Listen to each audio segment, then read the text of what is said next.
So if you guys have never heard of Natasha Tretheway, she's the 19th and current Poet Laureate.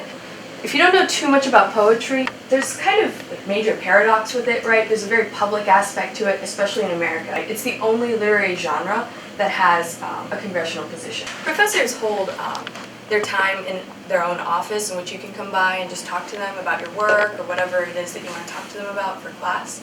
And so she holds that for just anyone, any American citizen, to just come up and talk to her about poetry. She's also an English professor at Emory University in Atlanta, and of course she's a tenure track professor. And this poem that we're going to read today is from this collection called Native Guard, and it actually won the Pulitzer Prize in 2007. She was born in 1966, so we all know from history that's a really pivotal point to be born interracial, and especially black and white. But her parents got married a year before that, in 1965, and of course that was illegal at the time in Mississippi. When she's with her mother, she's treated horribly. She goes through all this mistreatment, even if it's not by law, by custom. Things are segregated at the time. And during the summers, she goes to visit her father in New Orleans. And when she's with her father, she's treated as any other white person. And she's starting to slowly realize that, people are treated differently based on the color of their skin. Eventually, her mother was also murdered when she was 19 years old, which was a really tragic loss for her. And we're actually going to read a poem in which she talks about her mother and her experiences with that grief and loss. Myth by Natasha Tretheway. I was asleep while you were dying. It's as if you slipped through some rift, a hollow. I make between my slumber and my waking. The Erebus I keep you in, still trying not to let go. You'll be dead again tomorrow, but in dreams you live. So I tried taking you back into morning.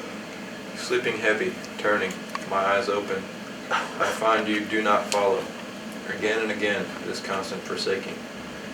Again and again, this constant forsaking. My eyes open, I find you do not follow. You back into morning, sleep heavy, turning. But in dreams you live, so I tried taking, not to let go. You'll be dead again tomorrow. The Erebus I keep you in, still trying. I make between my slumber and my waking. It's as if you slipped through some rift, a hollow. I was asleep while you were dying. It feels very painful. Yeah. People know about if like someone passed away and then you forget about it when you're sleeping and you have to realize it when you wake up. It's kind of like that, except it's worse because she's like completely aware of it. And it's actually about her mother. So after her mother passed away, she started working on this. And she would have dreams about her mother, and so she would just kind of jot down a line or two. It took her 7 years to write this poem. What gave you the impression that this is Greek mythology it's referring to? Sarah said, like the personification of night, but it made me think of like an obscure reference to Eris, which is the goddess of chaos. All the struggling emotions regarding that sleep, regarding the conscious versus the unconscious. It made me think that's like very chaotic in her life. She doesn't know how to feel about it. She doesn't know how she can control the emotions regarding the experience. Good. What were you going to say? Just building off of what Elena was talking about, Greek mythology, I actually think I do know a myth that she may have been unintentionally referencing. I think it's Orpheus. Orpheus and Eurydice? Oh, yeah. Yeah, it is. Basically, they were both in love, and she died and went to the netherworld. But he went down there and asked to bring her back to the world of the living. And Hades, hands down, says no. But he starts playing the lyre, and Hades' wife, Persephone, she's so moved by the music, she influences Hades to let Eurydice return, however on one condition.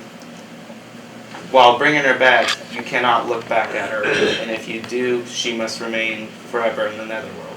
She lagged somewhat behind, so she was actually further than he thought, so he turned around too early, just as she neared the exit of the cave, and she was whisked away back into the nether.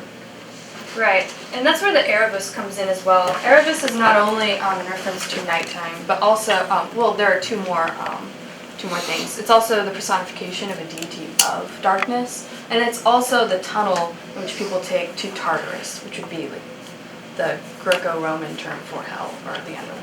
I just said that because the whole process seems to be repeating, because there's the end, there's the again and again, there's other things that make it sound like it keeps happening, that it's like sort of like a trap of a poem, because you try to finish it, but if you go back, it's just starting over again. It's going to show this is a recurring dream for her. That's something she's not getting over quickly. It's something she has to deal with every night and for a while. Because time is going on, she's forgetting like that importance that she once had. It's becoming a myth in her conscious mind, but in her dreams it's still vivid, it's still alive.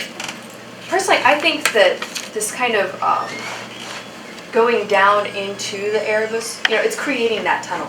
That palindrome is creating that tunnel for you to walk through in your own mind, and then it's creating that tunnel where you come back as well.